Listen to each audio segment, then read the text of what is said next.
আসসালামু আলাইকুম রহমতুল্লাহি ওবারকাতুহ।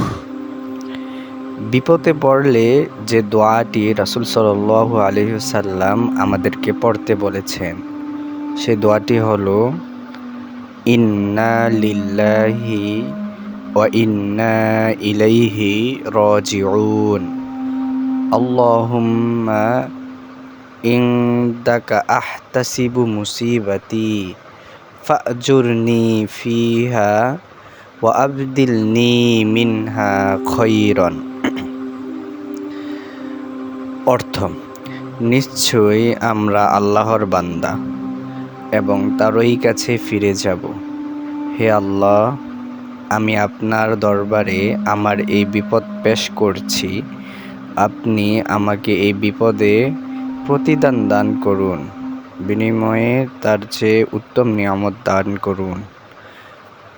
সহিহ তিরমিজির 3511 নম্বর হাদিস।